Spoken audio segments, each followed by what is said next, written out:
What's up, everybody, and welcome to another episode of the Yours Truly podcast. I'm your host, Christian Baxter, and today we have Joseph Holmes in the Yours Truly virtual studio.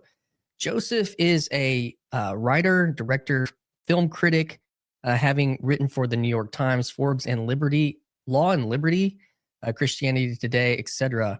He has written and directed a feature film that is called Jim versus the Future. Or he was pointed my way via Annie Crawford, and he's got this film coming out. And just by the time this release, it'll be out, I believe, November 11th. So it's going to be out soon. She said that he was the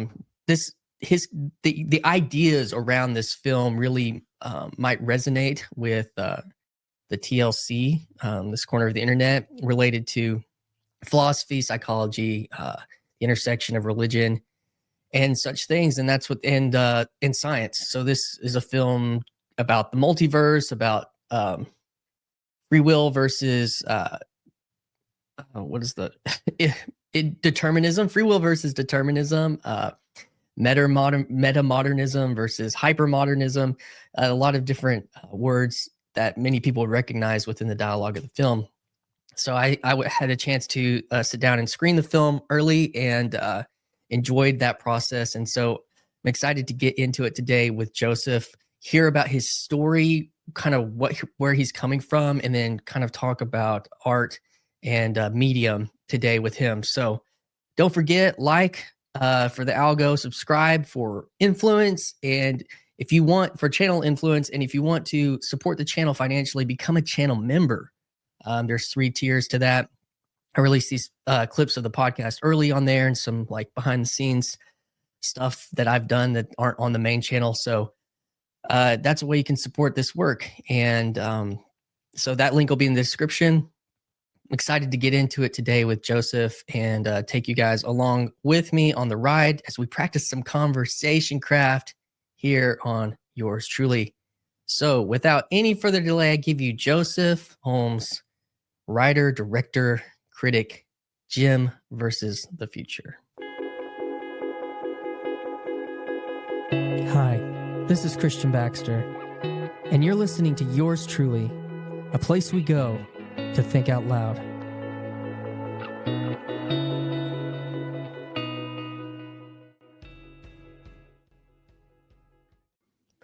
All right, what's up, Joseph? We're rolling now. So in the intro, I kind of said we're gonna talk about your story a little bit, how we even got to this conversation, and then about the film and kind of your journey with creativity, with philosophy, psychology, all these things. And so that'll be kind of our flow for the day. So we kind of round these here parts, start with the simple question of, man, tell me about the home you grew up in. Yeah, so I grew up as a preacher's kid. My dad and mom, I Episcopal church. My dad was pastor. Again, I never went to a church that my dad wasn't pastor at until I went to college in New York City. And we were homeschooled, and my parents really, and with me and my sister, and they instilled in me just a love of learning, a love of contemplating the deep questions in life, and also creativity. Some of my favorite memories are watching. We had a ritual to watch movies every Saturday night together as a family. It's family movie night. Then having dinner together and talking about the theology of the movies we were watching, whether or not they were explicitly religious or not. Such as, one of our favorites was to watch Bedknobs and Broomsticks, which was an old forgotten Disney film about a witch who, along with kids that she was taking care of, fought the Nazis in World War II. And I remember talking about and having my parents, discuss, okay, so this is a Disney film. It's like, made up. It's like, and there's, it does get right that there are spiritual forces that are fighting for and against evil. It's not the way they portray witches is fake because it's Disney. And so I remember getting that kind of lack of fear of creativity and engaging with it, but also the recognition that some of it's true or false, so it doesn't align with what we believe, and to kind of parse out those details. And so obviously that you can draw a direct line from that to me working as, a film critic and having a podcast where I discuss all the, philosophy or whatever of the creative movies and stuff that's coming out. And yeah, so that's a lot of my kind of home growing up. It's very warm, very, but a lot of courage in terms of, engaging with ideas and art in a fun way. Where where were these places? Where, like, what areas of the country you grew up in, did you say? Sure, yeah. So I was in California till I was 7, upstate New York till I was 13, and then the Carolinas until I went left for college. Okay. Yeah, that's so, and your dad was being, I guess, moved around to different Yeah. So, parishes. the joke is that, when it comes to families moving, there's, a preacher's kid and an army brat are kind of Okay. neck and neck. Although the army brats usually have the edge on us. Yeah. That's so so you say Southern California? It's interesting that you were at these kind of you were formed by the kind of the coastal, whether that's kind of the elite or these centers, these city center areas of culture and finance and influence and all that kind of stuff. Yeah. So what kind of, and then you settle in kind of like the the edge of the southern, kind of sensibility. So you kind of had a really interesting uh formation in that way. How do you think that those specific places influenced you? That's a really good question. I used to joke that my, my dad, as a pastor, you're the responsibility and education of an elite without the paycheck.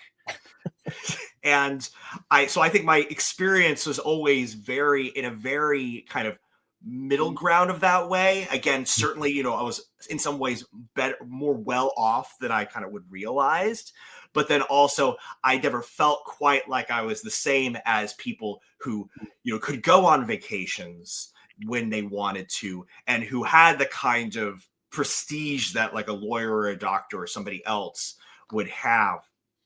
I would often, one of the things, my sister was in a wheelchair growing up, and we would, in order to get things that she needed, like wheelchairs or accessible vans, things like that, it would often be, wealthy church members who we Mm. could, call upon. And so, the thing is, we had people we could call upon because there's the prestige and kind of the influence and connection of being a pastor. But you didn't, and access to going to college and things like that. But often there was that kind of still separation there. It's like, well, other people I knew could get those things themselves without kind of without the connections in certain ways. And It is, I do yeah. recognize, because I had access to, places like California, places like New York, and even in the Carolinas, again, there were people in the church, who had sort of wealth and some of these things. And of course, then going to college in New York City and living in New York City, one of the things I say is that, look, if you've gone to college and you live in a city, you are part of the coastal elite. And even though I don't sort of see myself exactly in that way, I always try to keep that in mind when I'm doing my culture criticism, that some of my views are mediated by that. Yeah. And some of my things that I think are obvious to me are not obvious to somebody who has a different life experience. I think a lot of times in the culture critic space, we oftentimes forget that. And so it's easy to sort of talk down to other people who, it's like, oh yeah, maybe they don't have time every weekend to go see every single movie that comes out. Like they're going to see a movie once a month, if that. And engaging with like 5 different news sources or psychology studies in order to parse through. It's like, no, they're listening to one guy because that's all they have time for. So I do try to keep in mind of that when I'm doing my criticism work. So if you grew up Episcopal, homeschooled, so you weren't in a school system in No, my those. first time going to I would go into regular college classes was sort of as I was transitioning to going to college. I would start to take some college classes, some audits, some of those, and that's where my first kind of experience of kind of going to school in that sense was, which was kind of funny for me because I didn't have anything to compare my education to. And so I was kind of nervous, like, am I going to be able to keep up with other people, my peers? And it turned out to be fine in that way. Some of the social stuff was a bit of a learning curve. I joke with people, I went through high school and college at the same time.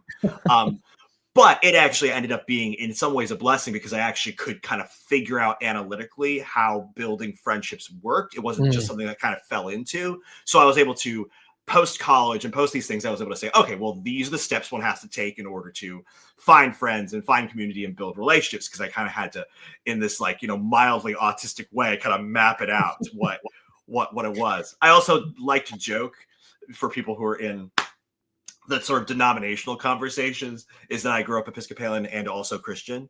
I think that's I'm in the back of my mind. I grew up very Southern Baptist evangelical, but had family in the main line and married into Catholic Lutheran family. So it's kind of like I've seen a little bit of a broad reach from it, but that is kind of a funny. You were basically, if you were homeschooled, I would assume there's like a conservative bent within. That's just kind of the general thing. Yeah, absolutely. I mean, it's always so also funny. Interesting.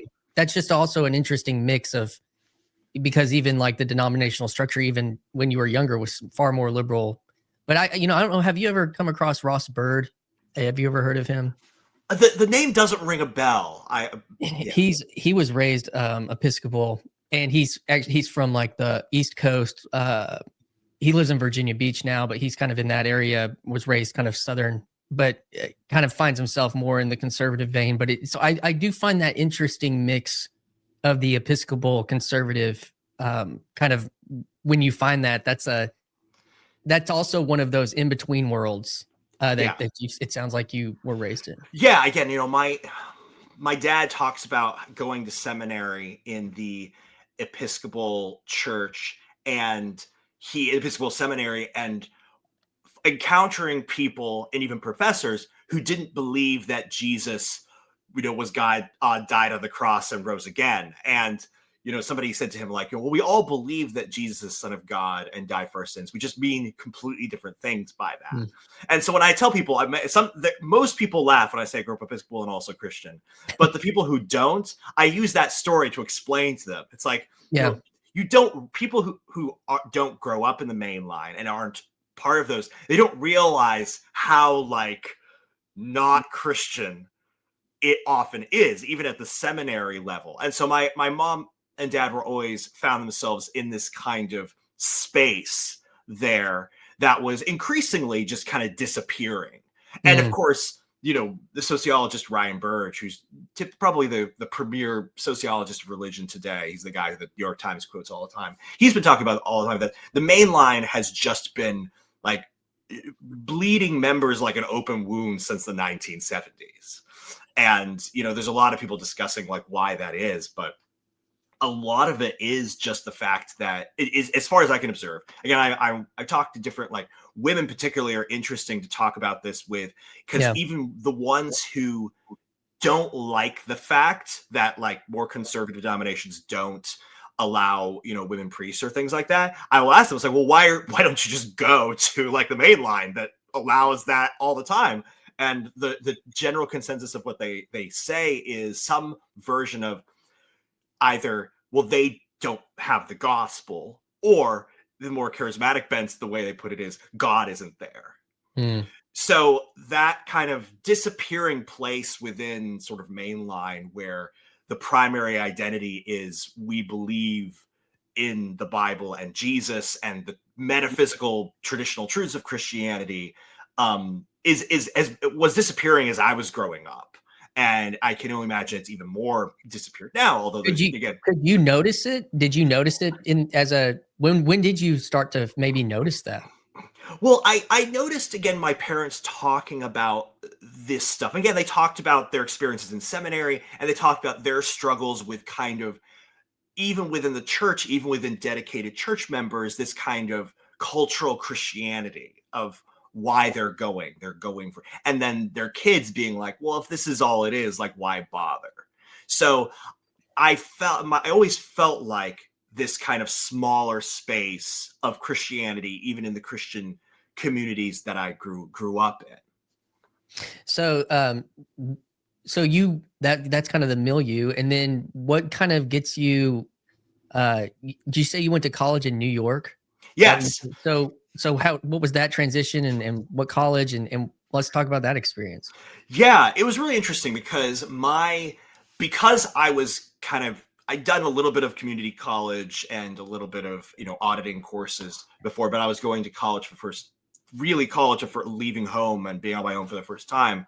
One of the things I wanted to do is I wanted to be someplace where I was going to be nurtured but not sheltered. So when I found out that there was a Christian college in New York City called the King's College, I said, and this sounds perfect. Mm-hmm. And the King's College was it on the website. They're like, look, we want to, prepare you to be ambitious. We don't want to shelter you. We want to build you up and to be the kind of Christians who can, be a part of and eventually lead strategic institutions. And that just sounded really great to me. And to a certain degree, I was a little bit lost of where I wanted to go. I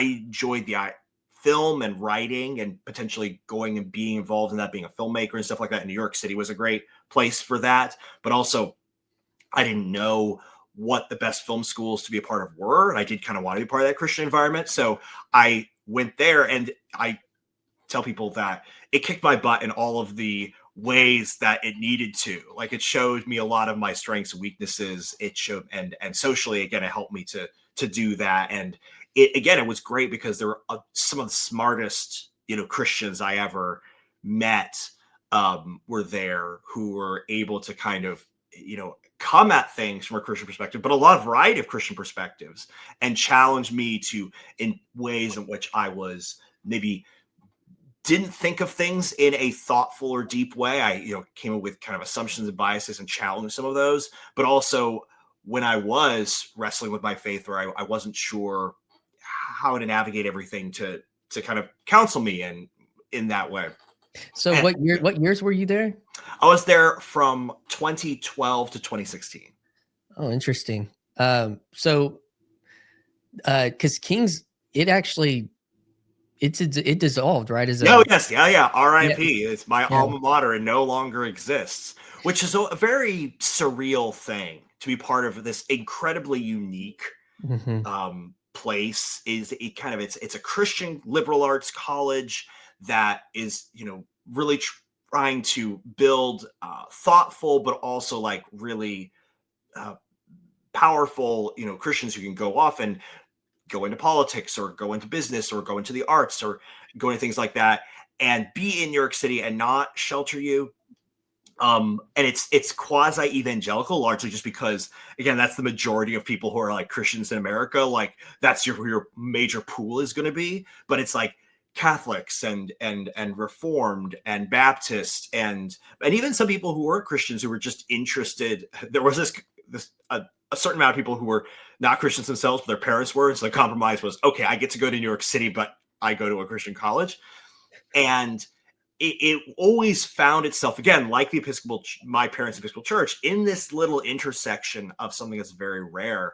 And it ended up not having exactly the audience to keep it going in many ways. There's a lot of reasons it fell apart, but some of it was just because it didn't want to go all in on being, Trump conservative, but also didn't want to be, a purely, mainline Christian. It wanted to be something kind of in the middle, and the middle has kind of disappeared, particularly again with the whole, maybe we don't want to go to places like New York City. Now we want to, create places like Nashville, where it's separate kind of centers of culture, and the whole dissolving of colleges anyway, of fewer colleges ever. It was kind of a dream that had a particular time period and sort of is not where things are now.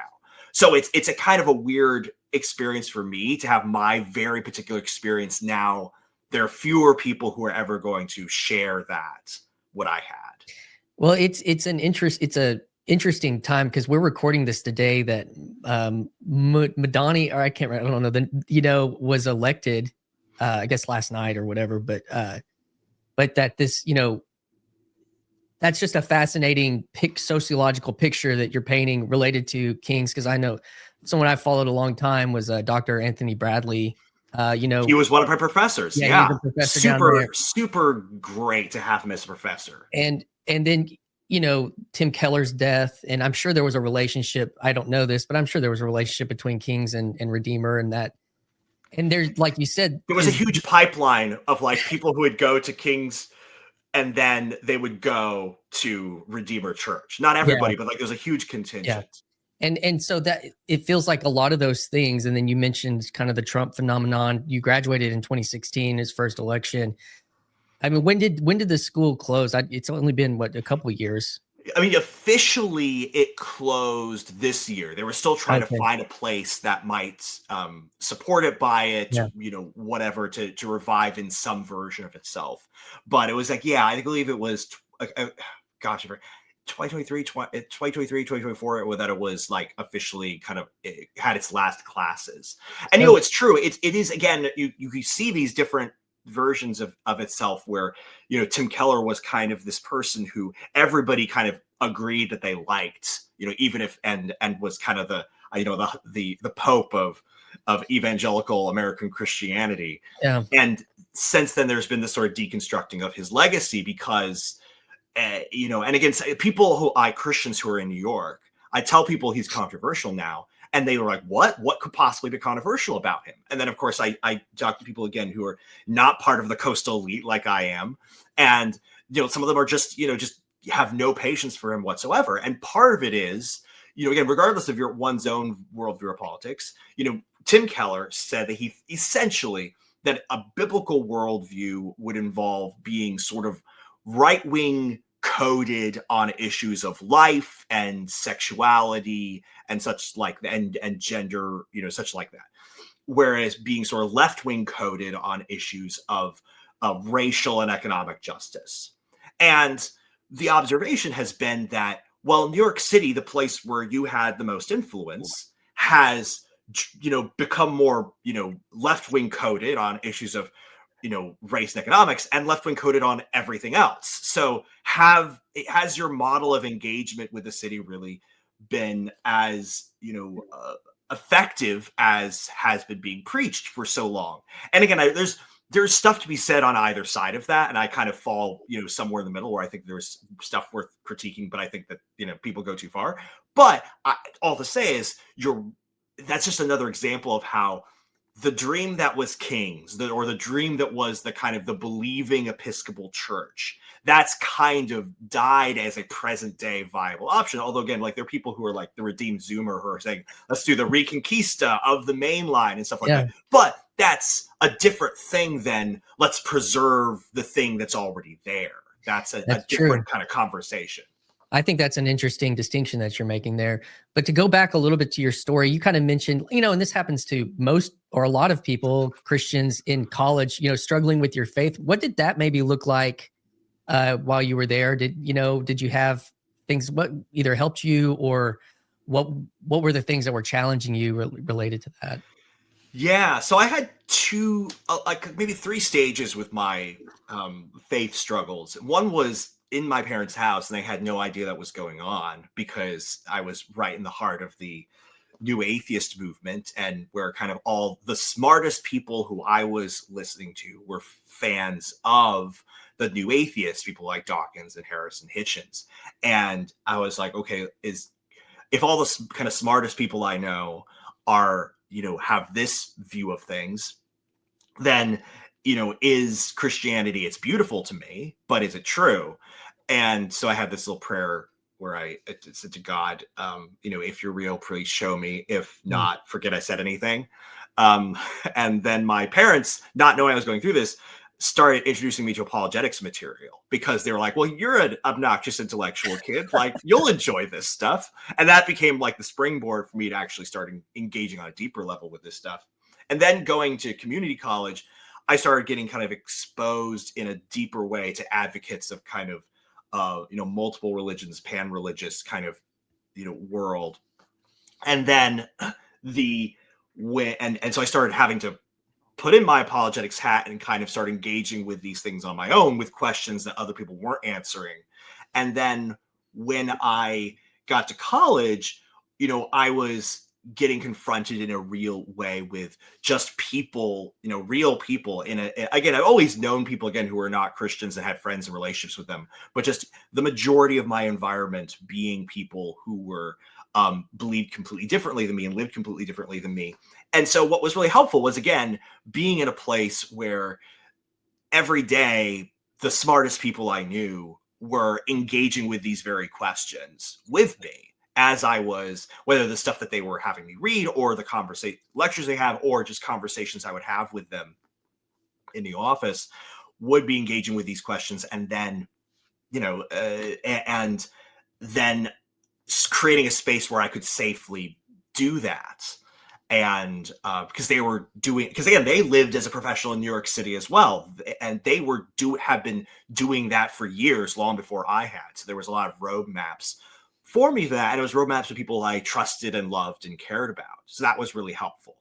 That's interesting to be able to, and a blessing to find those mentors, and maybe that's a sign, in a certain way. But it's like, and the college, but so you graduated in 16, and in so many ways, with I've got like a picture of Jordan Peterson up here, and I've got and we're talking about Trump, and we're talking about elections, and we're gonna get to your film, because I'm wanting to like say what soup formed this thing for you as a person. And so from the last 10 years now, which is crazy to really think about, almost 10 years, but like, so you graduate college, what's the journey? I guess you maybe finished in like a film or creative arts major, but then what's been that journey, and what kind of has brought you kind of to this point with getting to film, getting to writing, and to what were things maybe in the culture, things for you personally that continue to form and shape you the last 10 years? Yeah, that's a really great question. And so while I was at college, one of the things that I discovered was a couple things. One, there was a lot of people at the school who wanted to do film and were looking for spaces to do that. And there wasn't a lot of resources. There were some classes and there was a media lab, but there wasn't kind of a community of people to engage in film and make films together. And so I thought, well, I'll start that. And so I started called King's Image Films, where we would be a club where we would make short films together throughout the year and the semester. But I ended up actually majoring in politics, philosophy, and economics, and then started, writing film criticism, culture criticism for the school newspaper. And then eventually one of my professors, I won a contest to get one of my culture pieces published in Forbes magazine. And so once I graduated King's, I started going down both those tracks. I got in practice in making films before. So I started making more short films and try to get them into festivals and get practice and work with people, gather creative community around me in that way. And then what my magazine, my college, Paul Glatter had my professor who got me into Forbes magazine. He had a online magazine that he had co-created called Religion Unplugged. And that place, one of my classmates was an editor there, and they said, hey, you're writing this blog, this film blog, this theology stuff blog. If you want to, write for us, about film and stuff like that, you can. So I was like, oh, that's an interesting, thing I could do. So I started, as I was kind of starting making my own films, I started actually in 2020 was my first published film review with Religion Unplugged. And so I started realizing I could get, as I'm doing this, and I've got my other work and jobs I'm doing, I can start, writing about film to be paid for it. And that started growing and taking up, more of my income, till at a certain point I was writing full time and making all my income off of that. And even so, I was still making, making short films and going to film festivals. And it was at this film festival I actually met Nathan Clarkson, who would become the co-host of my Overthinkers podcast. He was an actor, filmmaker, and then he moved to New York City. I met him at a film festival in Florida, International Christian Film and Music Festival in Florida, and he moved to New York City. And it was funny. Another thing where I was talking to my mom on the phone and saying, the trouble is I need collaborators to do film and creative work. I need to do creative work in the city. And what I often find is that there are great people in the city who are Christians, and there are great people in the city who are, creatives. But the intersection of people who are Christians, creatives, are not crazy, and who I connect with personally is very small. And so meeting Nathan, once he came to the city, it was like, okay, let's start doing things together. And finally, we kind of were figuring stuff out, what we're going to do together. And then the pandemic happened. And that was where we kind of did the thing where we said, as two white guys in our 30s, we know that the conversations that we have around art, philosophy, and stuff like that, that's genius, and other people should listen to it too.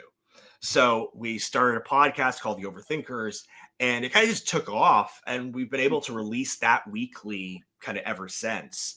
And so this intersection was kind of happening of my film criticism work, a kind of cultural commentator podcast, and continuing to kind of do small ways of doing film, but then wanting to, okay, the next step is to make an independent feature film.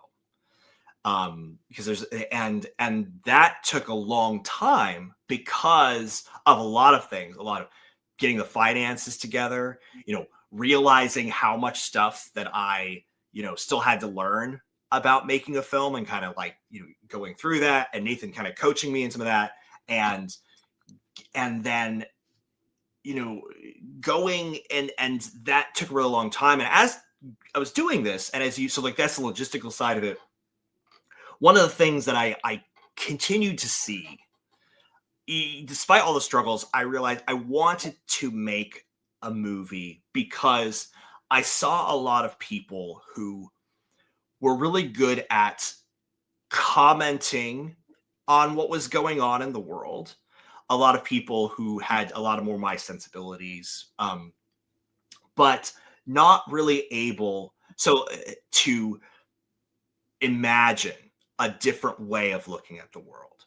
And what I mean by that is, there's a lot of people, a lot of Christians who are really good at like watching movies that other people create, or watching art that other people create, and saying, well, here's what's true or false about it. But they're not able to necessarily reimagine a different way of looking at the world that you can then debate whether it's true or false. One thing, C.S. Lewis, in what, I forget, what was he? What's the essay? I believe it was his essay that was called, hold on, I'm going to pull it up, on blues spells and Flansfurs, A Semantic Nightmare. He talked about, before something can be true or false, it has to mean something. So, you can say, is it true or false that Jesus is God, he died for our sins and rose again? It's like, well, you can ask that question if it's true or false, but you first have to have an image in your head of what Jesus is, what God is, what death is, what rising. Like, all these things have to have images in your head. And, James K. Smith talked about like imagination as the image in our head that we have of the world before we think about it. And I realized that, most of what we're doing, like you mentioned Jordan Peterson, like he talks about like, the fairy tales, and he'll unpack and dissect, and, Jonathan Pageau and all this will unpack and dissect fairy tales. But who's telling the new stories that other people can unpack? Because if we're only ever unpacking the images that other people give us, then they're still driving the conversation.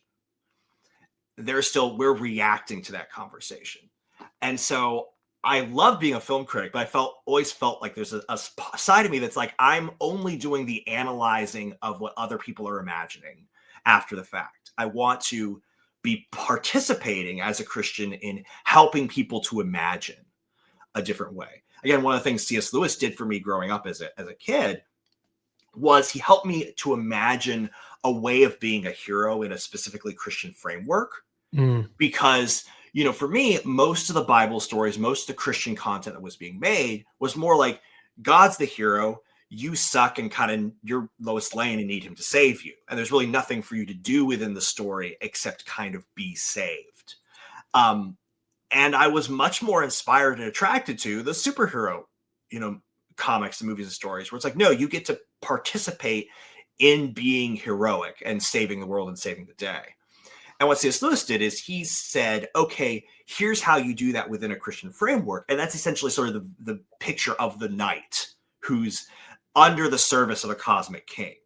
And this became actually super relevant as the Marvel Cinematic Universe sort of took over people's imaginations, because that specifically, I love Marvel movies, but that's a specifically atheistic vision of a hero. And what I mean by that is all forms of authority are evil in the Marvel Universe, whether that's S.H.I.E.L.D., whether that's the Kree, whether that's even when they actually start bringing gods into it. And not just, I'm talking like the Asgardian gods, but like in the Eternals, with like the actual, God beings who created all life, they are evil. And the only way to be a hero is to defy God and the gods. Subversion is the only heroic story. Right, because ultimately the metaphysics is evil. Universe is evil. Reality is evil. And so it's not, that's also Gnostic. Yeah, absolutely. Yeah. And so it's like, but C.S. Lewis imagines like, no, it's the image of the hero is not the rebel, it's the knight. So you're under metaphysically, again, if you want to use sort of like the Jordan Peterson-esque language, reality. Like your reality, ultimate reality is and whatever is evil is actually in rebellion against that reality. So to say, what can I do for people today in terms of imagining a different way of seeing the world that's more in line with the Christian imagination that my family gave me and that I experienced in my life? And so again, that dissatisfaction with what's missing continued and kept me, even as I grew in these other culture criticism areas and I kept getting setbacks with making films, I still wanted to contribute to that part of the conversation. Man, so you mentioned like these kind of cultural influences. You mentioned Peterson, Pageau in this kind of season. You're critiquing ideas, but you're feeling that call to your own adventure to the, and I think that's a great segue related to all these things, like the influences going on culturally, what's going on.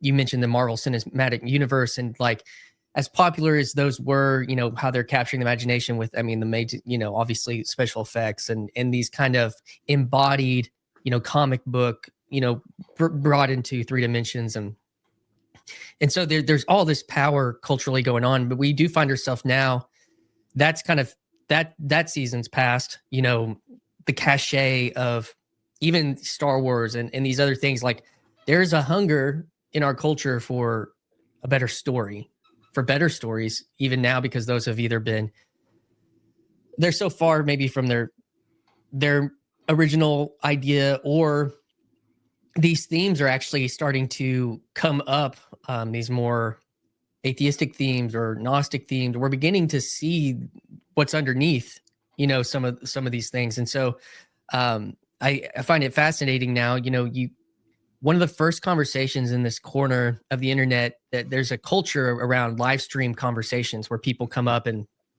they just start talking about these types of things on a live stream with 7, 8 people. And one of the first ones I ever joined, there was a comic book artist in there named Matt Crotts, who he's done some work with Pageau's God's Dog comic and stuff, but he also has his own comic series called Kyrie, which is about like Alexandrian times, Northern Africa and adventure and this kind of stuff. But he was like, who's gonna make these things with these influences? And so it's just a privilege to be able to begin to like talk to some people. I've talked to another filmmaker he's on the West Coast named oh wow, I just went blank. Justin Wells. He works at Biola in their documentary department. Wrote a book about truth through documentary.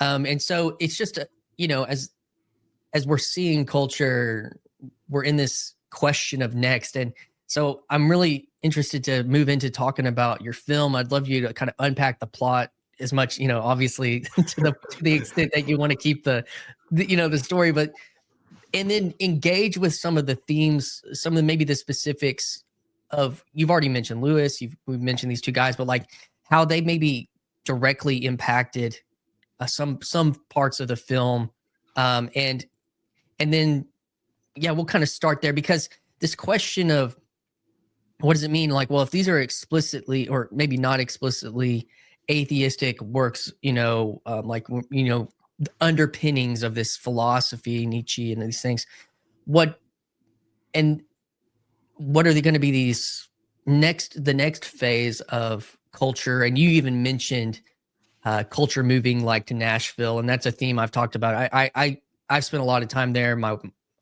mom was raised there. I vacation there all the time. My sister lives there. I work there some.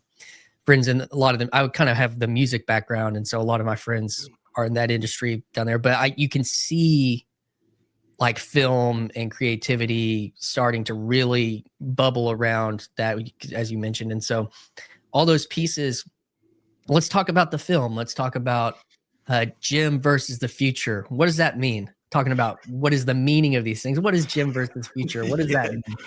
What does it mean? What does meaning mean? What do we mean when we talk about meaning?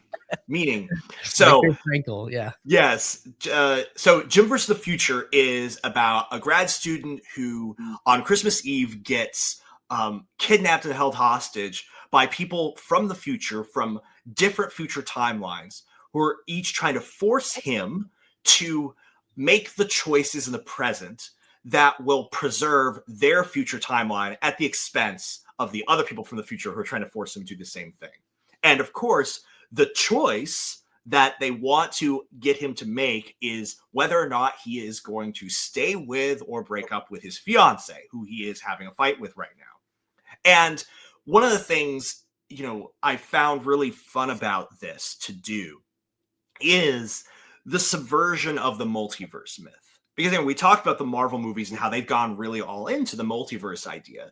And the multiverse idea has a lot of layers, the scientific theory and the cultural, conversation. But the idea essentially is that, is in the culture, if you make a choice, whatever choice you make, that splits off so that some other choice was, all somebody else made somewhere else. And then, and the scientific theory posits that essentially because, with quantum mechanics, all things are equally possible to happen. So why is it when we observe it happening, we only see one event that happens? Where did all the other possibilities go? And why is it the more intelligent, the more kind of meaningful versions of those events seem to happen when all of them are equally likely? So there's that. But culturally, the idea that if you make a choice, there's some other version that made the opposite choice. There's a couple of things people pointed out, and actually certain movies have pointed this out very explicitly, like Everything Everywhere All at Once, is that kind of makes life meaning and your choices meaningless. You don't really have an impact cosmically on anything because there's just some other version of you that did something different. I mean, if meaning in life involves, and I think we have evidence that it does, people at least to feel meaningful, you do something that has an impact on the world that makes you happy. Then if you find out that's not true, that kind of creates an insignificance in your life. I mean, that's sort of Rick and Morty also kind of unpacked that as well and used that essentially the multiverse as an atheism metaphor where our lives locally seem like they're meaningful. But if you actually take a macro view, they're not. And even Dan Harmon, the creator of Rick and Morty, actually explicitly says that. He says that, life is meaningful, is not meaningful cosmically, but it can have meaning locally. And I think, for me, that doesn't actually reflect our everyday experience. Now, to some degree, it reflects our experience in the sense that because we're not localized in our communities, we don't feel the impact of our choices. There's you know, people don't like like quoting Karl Marx just because he was a horrible person who created a horrible philosophy. But one of the things he brought up was the idea of alienation, which is the fact that, you know, we used to be people who like would make a horseshoe and then we'd put it on the horse, and we would every day see the horse that was being made. So we had tangible reminders of our impact on the world, and we don't anymore.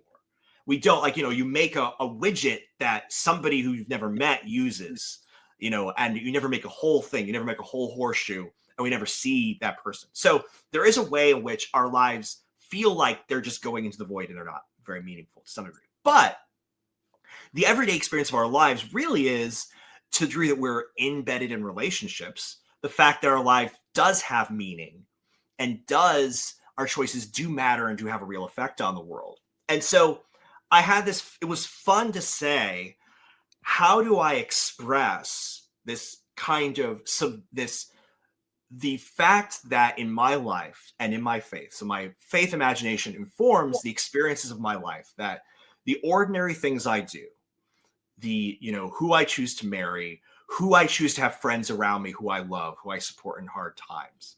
How do I show that is not only a beautiful thing, but is actually a cosmically heroic act that is part of the redemption of the world?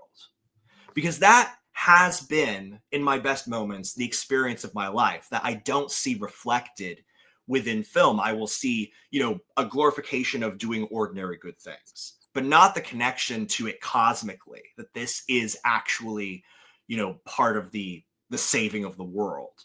And so how do I take those experiences where, and that's again what the Christian imagination does, is it helps you say, okay, this thing that you're doing in your life is a part of this cosmic drama that you have in the, Michelangelo's Sistine Chapel, where it literally like places, here's you and here's the cosmic drama.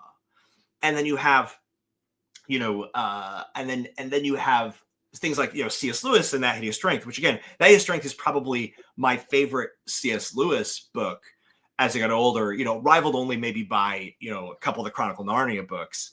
But there it's just like, okay, the fate of the universe rests on the fact, on whether or not a guy and his wife stay married to each other, and that is something that I don't see in a lot of things. Again, either it's superhero movies where it's all cosmic drama and the impact of the world is how strong you are, or strength, or whether or not, again, even like, there's things about like doing the right thing when you have power, that kind of power. But what about the glorious ordinary, the ordinary people who don't get to be on the front lines, but they are still part of the cosmic drama as well? So again, wanting to find places that also then it's entertaining movie, but it closes the gap between the immanent and the transcendent in those ways, and also close the gap between wrestling with things intellectually, but then living them out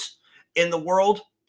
So those were kind of things, again, a bunch of things that I was not seeing in other movies being made, whether they were faith-based films or whether they were secular films, that I wanted to say, is there a way that I can combine all these experiences I have and put them out in the world to help other people imagine it that I'm not seeing anymore? And that was a lot of the passion behind getting a movie like this made. I'm getting the chance to watch it and getting the chance to talk to you is such a it's such a unique experience. And I think one of the things that's so interesting to me is I just recently had a conversation with a guy who's written a book, and his name's Rick Walker, but we talked about the bits versus the atoms, abstract versus the concrete. And so, in critic land and in intellectual land, these things can be quick and they can be fast, but then you're like, okay, how do I take all of everything that you just said and how do I put that into a story? How do I put that into dialogue? How do I visualize that? What was that experience like for you? Because I'm loving hearing you talk, wax about the ideas, because I resonate with so many of them. But the challenge of, you know, in my life, like I help with a church, and you know, these conversations around, you know, we talked about kind of ecclesiology and and you know, church history, and you're talking about you know, Michelangelo's cosmic image, and and I'm like, okay, yeah, and I'm going to take this into our church liturgy, and no one else is paying attention to these things, you know. It's like, okay, how does that, the abstract to the concrete, what was that journey like for you, trying to get all of that into the creative space? Well, that's actually a really good question. And I think this is where a lot of people go wrong. Because again, a lot of the people who are kind of countercultural in sort of our space are the intellectual types. And because we're the intellectual, again, we could talk about the abstract. We're going to do this little corner of the internet is, you know, debating these ideas, the meaning of meaning and such. But the problem is when you're being creative, you can't start there. You end there.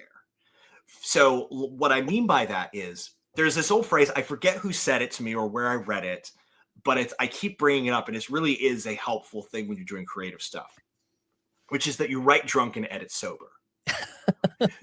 Nice. And by that mean, it's like when you're first writing, it's just what would seem cool to me, what would be fun to me. Yeah. And then afterwards, when you're editing, you start saying, okay, here's what the themes are. Here's how it all comes together. And here's how it connects with my values. And here's what would make this line of dialogue actually not suck and things like that. But you know, again, the work of a culture critic is in the editing stage, but it's not in the stage where you're actually first writing it. And you know, you say, what resonates with me? What makes me excited? What would be cool if this happened here? And of course, a lot of times there's a place for, I don't know if this works theologically. There's a place for that. But it comes once you've told the story and then you're going back and you're fixing it. And that doesn't come very naturally to a lot of us. And this is one of the reasons why I'm a big influence by Christopher Nolan, because you know, what seems cool to him is the wrestling with the ideas. So he's able to kind of meld those and create situations where it's the wrestling with the ideas that is the cool thing that the art is kind of doing, but it's also personified in the tangible and the real. So like, again, the idea of chaos and nihilism is personified in Joker, but it's still Joker and Batman, you know, physically wrestling, but also wrestling with those ideas. And so, you know, for me, the inspiration of, you know, Jim vs. the Future was, I joke, is desperation in many cases, because I was like, I had a script and I said, okay, I don't have the money to do the script I want to do. So and that was actually Nathan Clarkson who said, he's like, you do not have the money for this. You have enough money for 5 actors maximum in one location. Do something with that. And so I said, okay, what would be cool to do? What would excite me to do? And I was like, okay, in one location, I was like, a home invasion story. And it's like, okay, what would be cool? What story would I want to see in that? What would give me a chance to, it's like, okay, it's a home invasion story. Again, there's gonna be a lot of talking, a lot of, you know, threatening people with, you know, violence, a lot of, I was like, okay, what would be exciting to me here? And I think that, you know, and again, and then it's like, okay, there's one home invasion. Okay, there has to be, if it's multiple timelines, there has to be a second person. And that person has to be really different from that person, because otherwise it gets repetitive. And it's like, okay, well, it has to be one more person, a third person. And it's like, how is that person a twist on this? And how does it, each layer of it get, you know, it starts out more abstract. It's abstract philosophically, but the stakes are, you know, do what I want or you die. And then, but how does each layer get more cosmic, but also more intimate? And it's like, just because that's what would be cooler, and that would be more satisfying on the level of, you know, shallow emotion, but then also philosophically and existentially, how would that be satisfying? So kind of asking those questions throughout it. And this is, you know, the key is that people don't do that because they want to get at the truth as well as the beauty of what's going on. Because art is about truth and beauty. It is.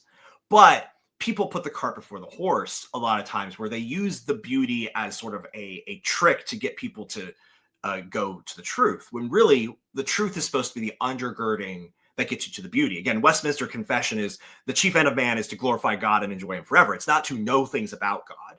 But of course, the rest of the Westminster Confession is here's all the things to know about God so that you can actually love him rightly. Just like you have to know a bunch of things about your spouse in order to love them correctly. You know, bare minimum, their love language. You have to, that's the thing you have to know about them, but it's so that you can love them and they can love you. And again, I think that's actually what functionally the definition of propaganda to me is something that uses beauty to get to truth, whereas true art uses truth to get to beauty. But here's the thing. And the book, what was it? We Are What We Watch does an interesting thing at the end where it talks about creatives. And the thing is, creatives often seem like they do things, you know, intuitively. Again, they write drunk, you know, and that's how they make their great art. But they first have been practicing the rules of the game for a really long time. And the thing is, a lot of times I think people don't trust that if they just write drunk, that what will come out of them will be true, because they don't, again, we don't trust our emotions and things like that. But I think for, again, people like you and me who have been engaging so long with these truth ideas and that these are reflections of our values, we can actually trust us to just ourselves just be like, hey, the thing that we think is true, or the thing that we think is beautiful, we think it's beautiful because we've had so much practice recognizing it's being true. So we don't have to be scared to just do the thing that seems cool without knowing why, and then trust that that is going to be the thing that's going to be reflective of the Christian imagination that we have been, you know, part of. But the thing is, the trick is we have to have been being shaped by our faith for a long time for what to come out of us naturally is the thing that's also true. There was I had this experience this week. So a big part of my story and yours truly, this thing was about telling the truth, you know, after betrayal. And so like, there's a tagline. Yeah. Well, you can go back in my catalog and you can pick up on some of it, but the piece about that, which is tied to the idea of confession, right? And so, and which is a, you know, in the Catholic and Orthodox, that's a sacramental practice. And my friend in this corner, he's kind of a cultural commentator on Twitter. His name's Cale Zeldin. And he said, what even is confession? Like, what happened in the first 300 years before it was like institutionalized as a sacrament? And so I had this like just response, and it's interesting because I unpacked a lot of this on my first conversation with Justin Wells, who I mentioned earlier, who's a documentarian, because part of documentary is about like a relationship with truth, a relationship with somebody's relationship with something that happened. And so I'm like, I just like, boom, I write out this thing about my confession and sacramentality. And like, it really like, it's the sign of the thing signified, which is, you know, confessing one to another. And then you have this like institutionalized version of that. And one doesn't like diminish the other, but we have to understand where they came from and these types of things. So I'm like, I mean, and then all of a sudden I got really self-conscious from the way I wrote it. I was using words like fractal and I was using things. And so I slammed it through AI and I said, maybe this will help, interpret. And I sub-commented the AI version underneath it. And another friend from this corner of the internet who runs a podcast called The Meaning Code, her name's Karen Wong. And she has really interesting conversations between art and science. And, so she's had on like Michael Levin and John Vervaeke and, people talking about science, but then people talking about philosophy, and then also people who talk about art. She's an artist in her own right, had a history in politics. So very interesting mix. She comes up and she's like, Christian, why did you do that? On Twitter, she's like, why did you do that? Why did you feel like you needed to do that? And it's like some insecurity, honestly, but it was like, because I don't think, oh, I'm a writer. I don't think, me and my 500 Twitter followers, like I'm not like the most, I don't consider myself like well-read in an intellect. And so I had this insecurity, but it was that drunken response that you're talking about that I think was actually good. And it ended up, that resonated with some people, but it's just interesting to hear you outline it that way. And another kind of culture that I've experienced in here, and even getting on like, okay, 140 episodes in, I'm talking to a filmmaker, but I started by just kind of playing. Like it was kind of a drunken pursuit of something. And that's kind of even in this corner of the internet. But one of the things I was thinking through, and even that, like the recent conversation I had with the author, uh, if you just build sandcastles, they just get, they get knocked down. Do you decide, maybe I want to build a fort next, and maybe now like a treehouse, and then, and these things are more complex and they're more sturdy, and they might last a little longer. And, and sometimes you even, you mature past those things. All of a sudden, this guy's a carpenter. But, he didn't realize that that's what he was doing initially. And, so it's just an entry, it was just play. And I think my encouragement hearing your story and people out there is like, don't be afraid to start playing, but also don't be afraid when you actually realize maybe you started building something, Ooh. And so that's so cool. Yeah. And well, another thing, it's interesting in the book Worth Watching that the author points out is that the most rapid growth we've seen of writers is statistically is people who start writing fan fiction early, because fan fiction gives a chance to write something you're passionate about and put it out there for a bunch of strangers to comment on.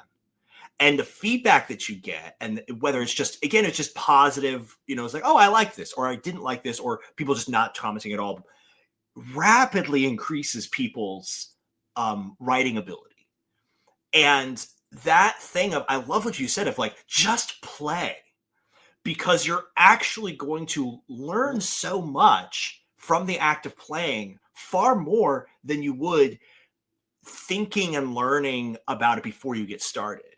Again, I started playing at doing short films and making films and things like that. And I actually wish I'd done more of that, of just playing before, again, because it was like, I got to make my first feature film. It's got to be great. It's got to be blow everyone's minds. And, in a sense, I was like, that the mistake, there's a mistake there to say, I have to, before I do my thing, it has to be perfect. Yeah. Instead of like, just play at it. And that's actually how you grow. There's a part of that that's in this film as well, because it is somebody, wrestling with possibilities of the future. But again, redemption, one of the things he discovers is that he's spending too much time in his own head and not actually talking with the person that the conflict is about. And again, redemption happens through communication in that way. And again, some of this, from people like you and me, is, again, we spend our time talking with each other on podcasts. That's right. It's so easy for it to be, that's where everything stays. Yep. But what actual real life is, after we shut off the mic and we actually live our lives with real people, but then also finding the ways that this is real life too. Like, okay, again, that's why I say, like, I told a story about somebody wrestling with ideas, because that's what I knew and that's what I was passionate about, and that's what, I could do something with.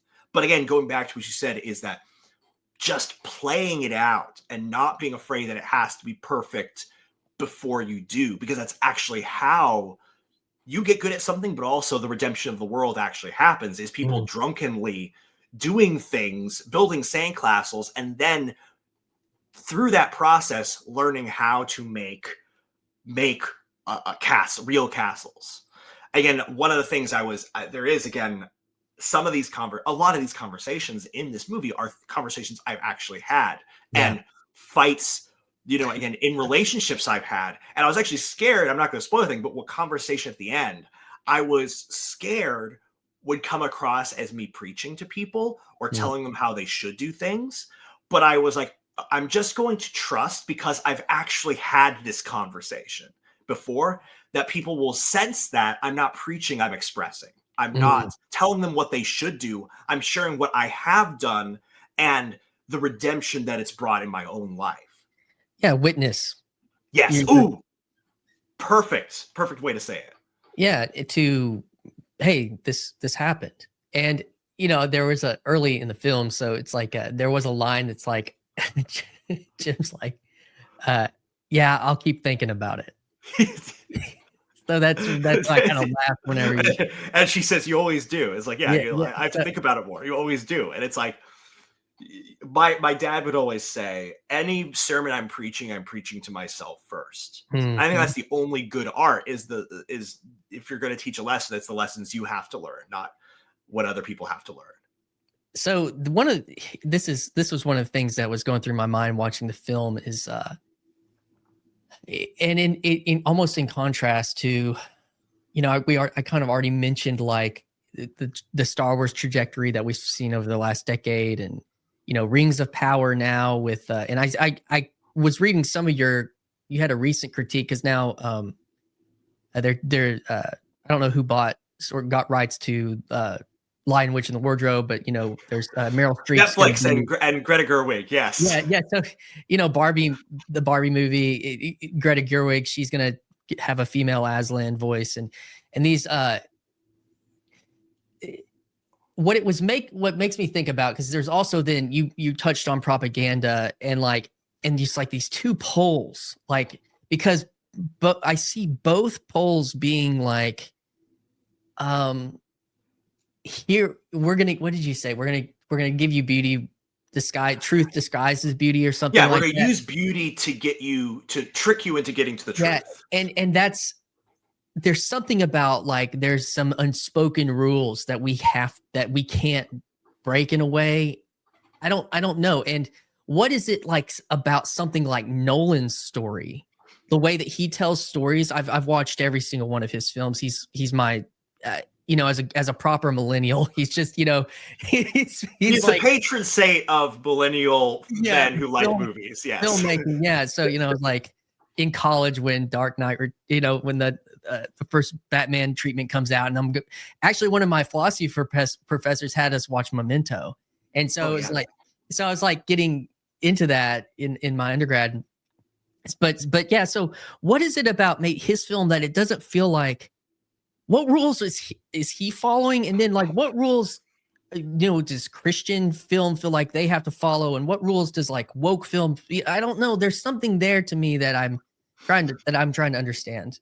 Yeah, I think for all of them, the like I said, the propagandist believes that you don't believe the right things and you're not doing the right things.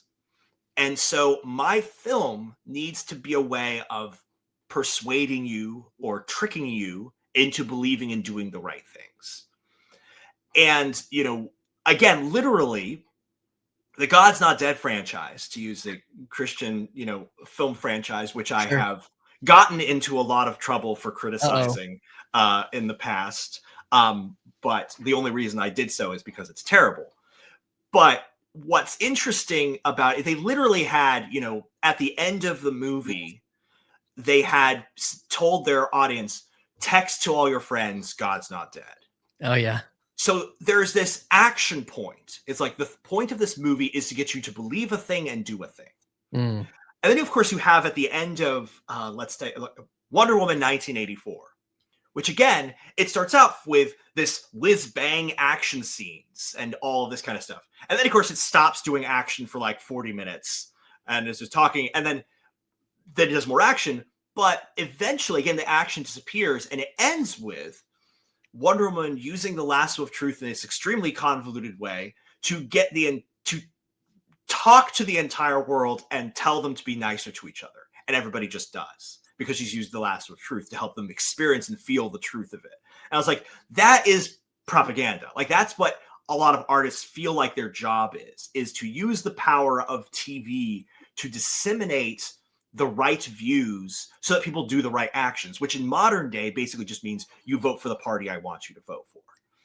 And so that's faith-based films as they become increasingly kind of right-wing because religious people right-wing, that's like their thinking as well. The thing is, I think, and I'll get to Christopher Nolan in a minute, one of the best metaphors I've seen of actually being done right is instead what you're doing is you're helping people to imagine what you imagine based on what you believe and how you imagine things. So the undergirding is truth, that you build what's beautiful off of. And the metaphor I often use in terms of like how the left and the right do it right is in female-led action films. Because it's funny because a lot of like, Daily Wire has been doing a lot of these kind of conservative stuff, and most of them have been female-led action films. Like, you have Run, Hide, Fight, you have Shut In, you have Terror on the Prairie. But they have a very distinctive way of doing female-led action films. It's different than how, let's say, Hollywood does it with things like Atomic Blonde or Furiosa. So what Hollywood does is, because the baseline is feminism, which essentially says that differences between men and women are negligible, or at least not important. That baseline is, okay, we're going to treat the female action hero the same way we would a male action hero. So there's no like Atomic Blonde is the example I go to, because there is no reason she had to be woman. Like, her being a woman doesn't actually change she sleeps around with whoever she wants, like James Bond does. She fights exactly the same way.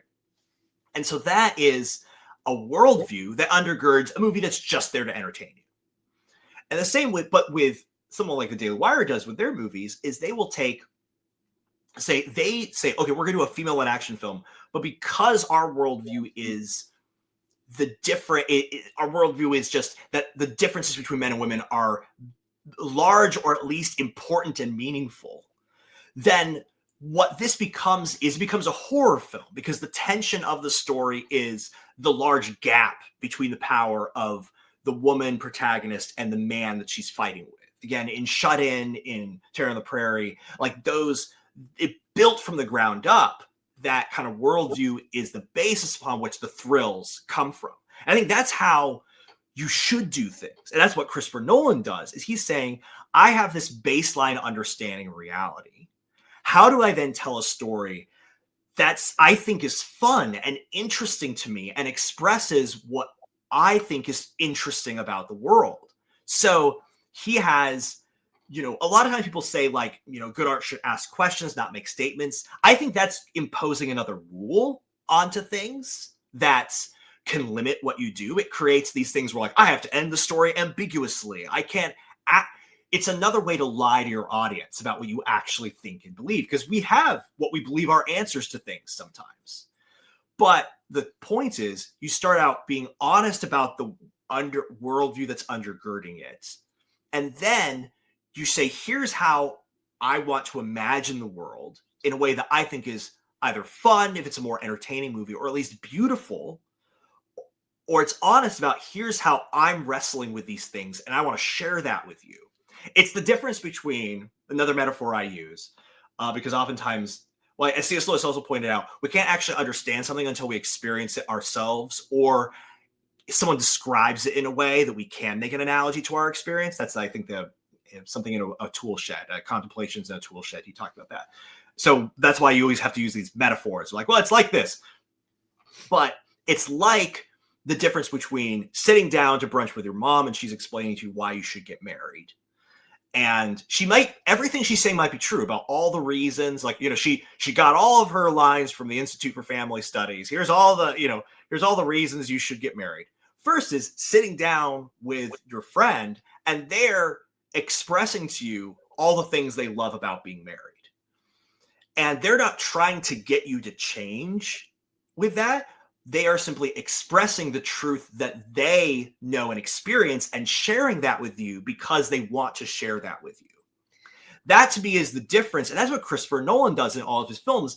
He's like, this is interesting to me. I want to share that with you, what I think is interesting about this. And so therefore, we want to sit down with him and have that experience with him.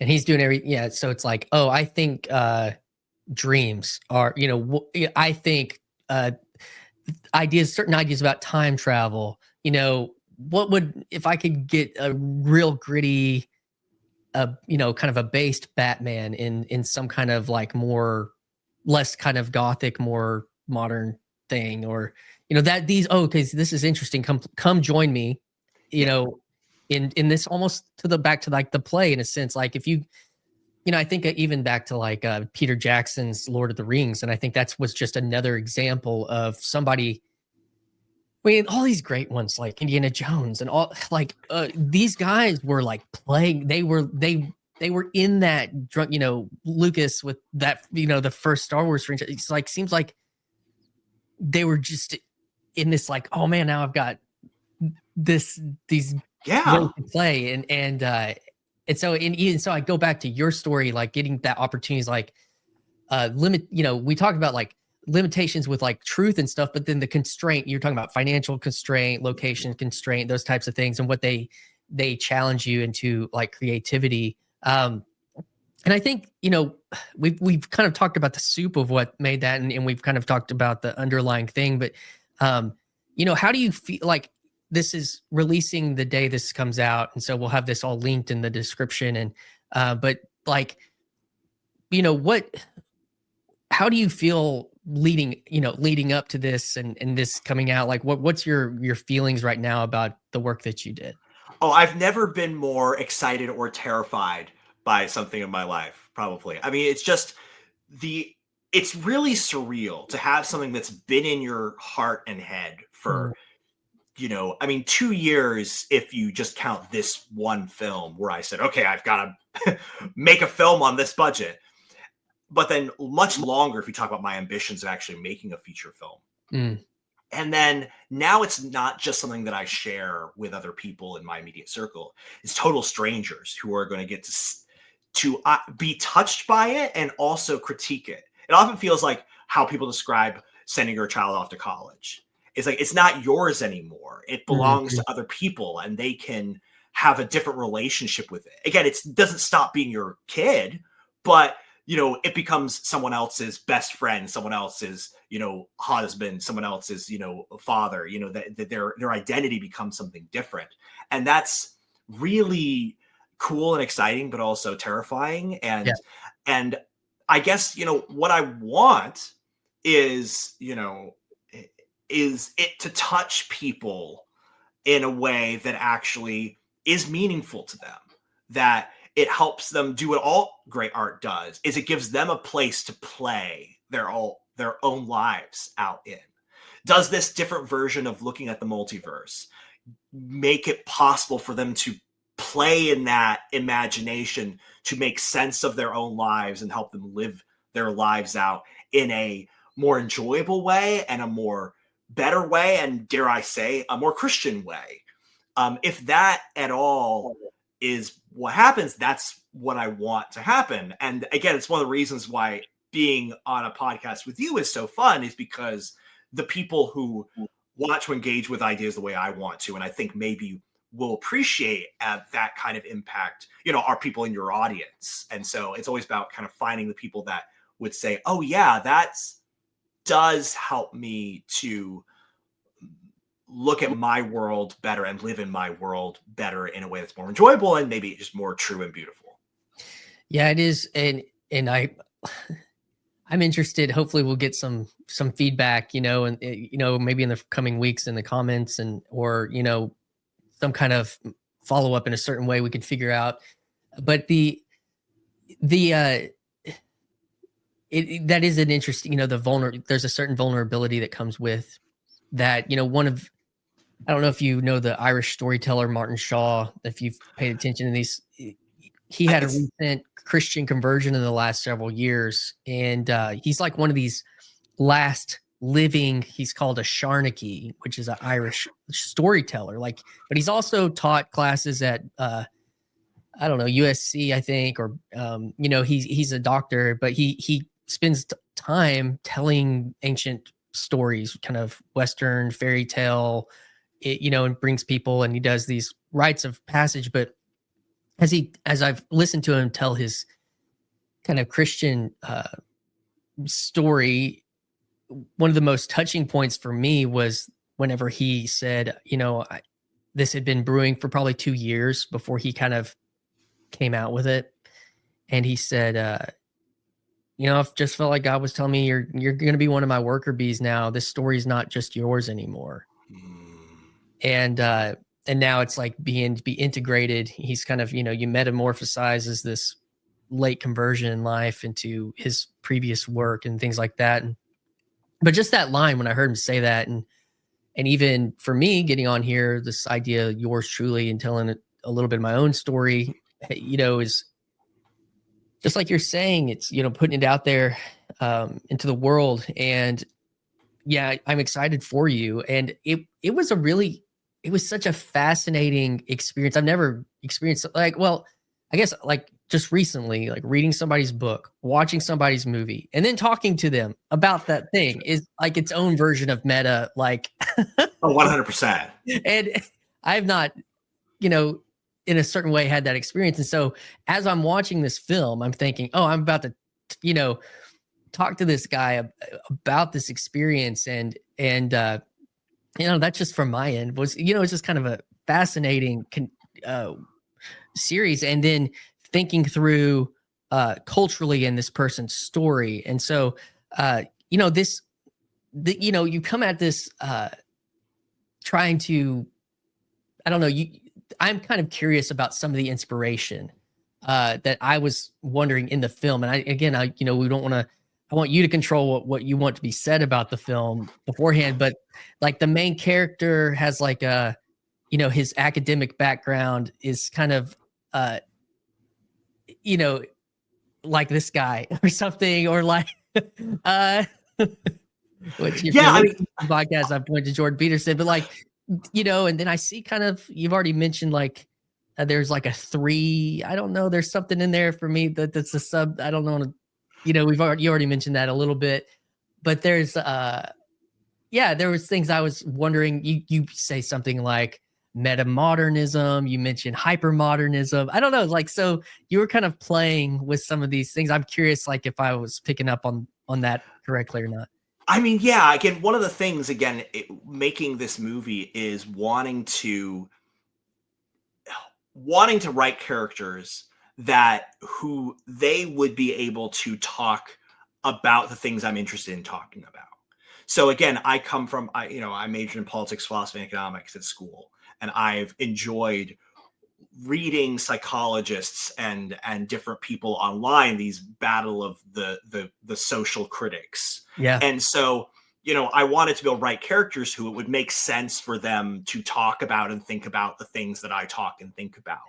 And so, that's sort of the inspiration of making someone like Jim sort of as close to someone sort of like me and people my influences as possible. And yeah, Yeah. the rule of 3 is less about kind of, the Trinity and more just like rule of storytelling, which has Okay. its own metaphysical kind of thing. Yeah. Like, well, the Trinity of God falls under the rules of storytelling. Because it's like, okay, you have a setup, you have a build, and then you have a payoff / subversion. Yeah. And that's, how just storytelling works at its most basic level, if you're going to make it as simple as possible. And yeah, and again, it's like, a lot of these I wear on a sleeve. I mean, I have Jim at some point, say, describe this as Christmas Carol meets Adjustment Bureau, and Yeah, that's right. and it's like, yeah, it's 3 people visiting somebody on Christmas Eve. Like, obviously, like there's an element of this that is, from the imagination of things that I've read growing up. And again, it wasn't originally intending it to be a Christmas movie, but I realized it's talking about the relation between the cosmic meaning and family and the importance of that. It's just kind of like, Oh, yeah, just that's putting at great. Christmas makes it better. Like, those are Christmas themes. Like, that's what I mean. Spielberg would do with movies like Catch Me If You Can. It's like, it's not a Christmas movie, but boy, when they want to emphasize the fact that Leo DiCaprio's character doesn't have family and what he's missing out on, they show him Alone. watching somebody at Christmas. And it's like, so again, a lot of this is just what feels right. And the influences are on its sleeve. Like, again, if you notice, again, I'm a millennial guy who's engaged in culture criticism. If you notice Christopher Nolan, if you notice, kind of like, yeah, the Jordan Peterson, the Christian stuff, the Christmas stuff, like, it's there it's there because that's the world that we all are living in right now. And let's take the world we're living in and actually wrestle with making a story out of it that we all are glad to have. I feel like, there's been these waves in this culture and this kind of corner and this thing. And we're in probably like some level of a third iteration digitally related to that. And just to kind of go back to that, like who's going to, make it's exciting to see how these things then hit the ground. Like we talked about, it come out of the abstract and hit the ground into the story, and hit the ground into creativity, and hit the ground. And so, man, it's just exciting to be a part of that, and to kind of connect with you in that space. Like, I mean, it's just exciting to me, and that's a big part of this. I kind of got these icons up here kind of saying, this is what formed and shaped me. And this is what, this is now this part of the world. And so to kind of find a fellow sojourner and hear that, and thanks to Annie for connecting us in that. And Annie Crawford is like, I can't say enough cool things about her. She's great. So what, as we're kind of like finding our time here, what do you want to say about the film that we haven't said? What do you want? Where can you point people to? What do we want to say about the film that we haven't covered? And what do you want to connect people to? Yeah, I would just say to people, I want to invite people to watch the film and engage with what it imagines. And again, if you don't like what it imagines or how it imagines it, I want to invite people to imagine for themselves and be part of this conversation of let's reimagine our lives together. Because I think, in a sense, with like the death of superhero monoculture, we're losing our main story about what we say about our lives. And we're having a lot of people who are saying, what's the new story we're going to tell? And whoever wins that fight is going to define, the next maybe century, and for good and ill. So I'm excited to get to be a part of this process of contributing to a reimagining. And I'm excited for people to watch my film and do that as well. All right. Well, Joseph, man, thanks for coming on yours truly today. It was a lot of fun. And don't forget, everyone, there'll be links to the video. You can find it on demand in the description. So thanks for being with me today, Joseph. Thank you for having me. Hey, everyone, if you're still with us at the end of this conversation with Joseph Holmes about Jim versus the Universe film, I think you might stick around and check out this video over here. It might be of interest to you. And if you want to see like a playlist of conversations I've had about creativity, check out this playlist. And if you want to keep up with the podcast, here's the button to do it, and subscribe.